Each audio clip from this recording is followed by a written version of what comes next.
La reprise des activités de la Sotelgui, c'est pour bientôt. L'annonce a été faite ce jeudi par le ministre des Télécommunications et des Nouvelles Technologies de l'Information à la session plénière du CNT. Session au cours de laquelle un projet de loi portant accord de prêt relatif à l'extension et à la modernisation du réseau téléphonique a été adopté par les conseillers. Ce projet de loi fait suite à un accord signé entre la Guinée et la société Import-Export Bank of China.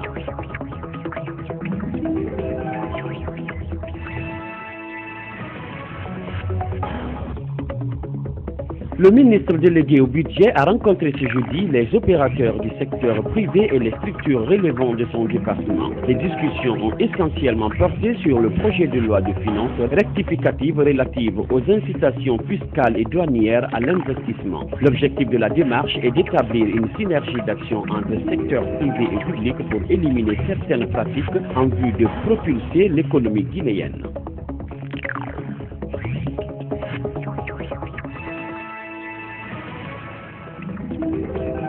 Les membres du comité de pilotage de l'initiative de transparence dans les industries extractives étaient en conclave ce jeudi. Il s'agissait pour eux de faire le compte-rendu de la mission guinéenne à Sydney en Australie. C'était à l'occasion de la 6e conférence mondiale du lithium. Il était question aussi de mentionner le niveau d'évolution de la structure en Guinée.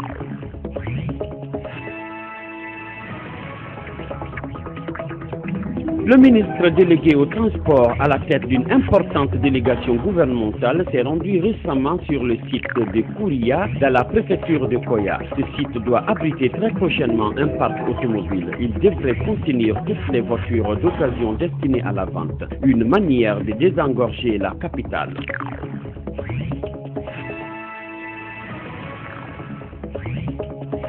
Des organisations de la société civile se disent satisfaites des avancées significatives enregistrées à l'occasion du dialogue politique qui s'est tenu récemment au Palais du Peuple. Elles l'ont fait savoir dans une déclaration rendue publique jeudi à Conakry.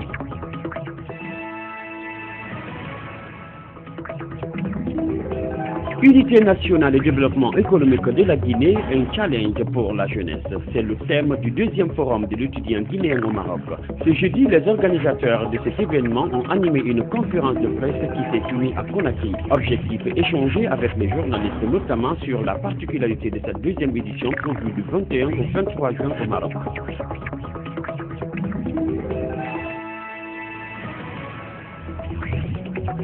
Deux présumés bandits viennent d'être mis aux arrêts par la brigade de répression du banditisme. Ils auraient à leur actif plusieurs cas de forfaiture. L'un d'eux serait l'assassin présumé de Madame Boireau et de Paul Temple-Foll.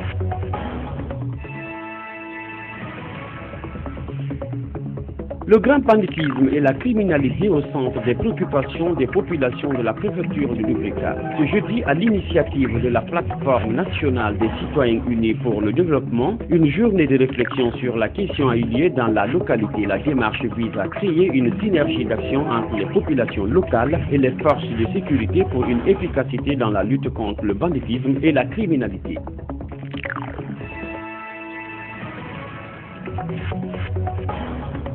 Quatre maisons et leur contenu complètement calciné, c'est le triste bilan d'un incendie qui s'est produit à Petit Simbaya et dans la commune de Ratoma. Pas de perte en vie humaine, mais des dégâts matériels importants. L'origine de cet incendie reste pour l'heure inconnue. Les sinistrés, quant à eux, appellent à l'aide.